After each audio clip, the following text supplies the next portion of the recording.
चलिए दोस्तों, आज मैं आपको बताता हूँ व्रत।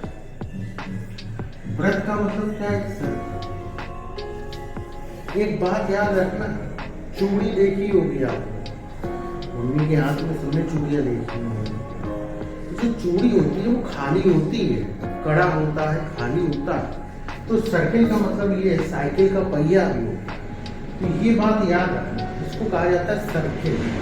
इसका एक सेंटर पॉइंट होता है, इस सेंटर पॉइंट से जो दूरी होती है इसको हम कहते हैं त्रिज्या। ये बात याद रखना। अगर इससे और दूरी मिलाई जाए तो ये जो पूरी दूरी होती है ये आपको, इसको कहते हैं हम लोग डायमीटर कहा जाता है, यानी व्यास।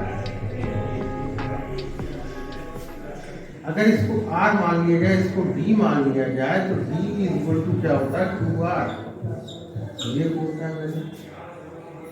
और इसमें लाइनें अगर आप खींची दी जाए, ऐसी लाइन खींचते हैं, ऐसी लाइन खींचते हैं, इनको जीवा कहा जाता है। क्या कहा जाता है? जीवा।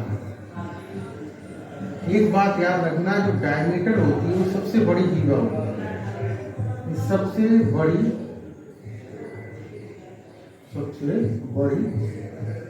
जो जीवा है वो क्या है? आपका व्यास है। क्या है? व्यास। ये तो आपको सर्किल के बारे में पता चल गया। एक बात याद रखना, जो इसका जो परिमाप होता है उसको परिमाप नहीं हम लोग कहते हैं।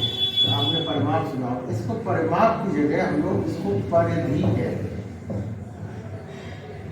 देखिए, माप जो है वही चेंज है, उसकी जगह धी लग गया। धी का मतलब है घेरा हुआ चारों ओर से, इसको परिधि कहते हैं। इस परिधि को निकालने के लिए बहुत लोगों ने दिमाग लगाया, बहुत ही ज्यादा लोगों ने दिमाग लगाया। आपको जान के बड़ा अच्छे होगा, चाहे आप इतना छोटा सर्किल ले लीजिए, चाहे इतना बड़ा ले लीजिए, चाहे बड़ा ले लीजिए, चाहे बहुत बड़ा ले लीजिए। इसमें इनकी ये जो डायमीटर होती है आपको मालूम होती है।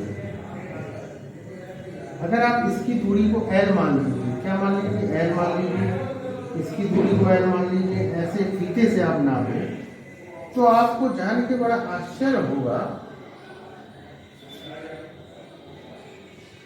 कि L/D, चाहे इसका ले लीजिए, चाहे इसकी ले लीजिए, चाहे इसकी ले लीजिए, सबका मान एक नियत आता है। क्या आता है भैया?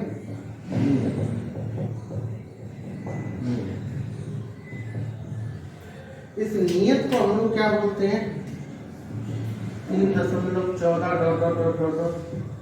3.14 इसको आगे चल के हम लोगों ने क्या रूप दे दिया? पाई का। क्या रूप दे दिया भैया? पाई का।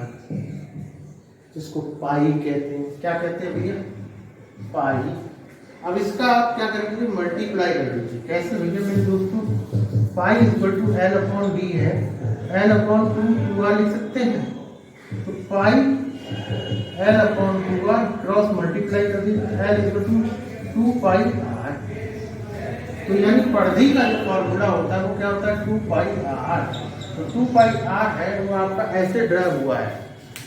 इसमें काफी लोग, बहुत साइंटिस्ट हमारे पूर्वज जो थे, वैज्ञानिक, जो भी लगे रहे थे, उन्होंने भी निकाल दिया था। तो इसके अंकों तक निकालने का, इनको निकालने की जो है वैल्यू वो आपको रामानुज ने दी थी, हमारे ब्रिलियंट साइंटिस्ट। तो ये होती है कैसे आती है? ये व्रत की एक चीज है, आप याद रखिएगा। अगर बीच से ठोस है तो वो क्या बन जाएगा? गोला। क्या बन जाएगा भैया? गोला बन जाएगा। गोले का बस ये याद रखना, गोले का क्षेत्रफल भी होता है और गोले का आयतन भी होता है। दोनों याद रखना। सर्किल का केवल क्षेत्रफल होता है, गोला जो होता है, फुटबॉल हो गई, बॉल हो गई, तुम्हारी अंदर की जो ठोस चीज होती है इसको गोला कहते हैं। गोले के दोनों चीज होती है, याद रखना। उसका वो क्षेत्रफल भी होता है और उसका भी लिखना चाहिए, वॉल्यूम भी होता है। ठीक है।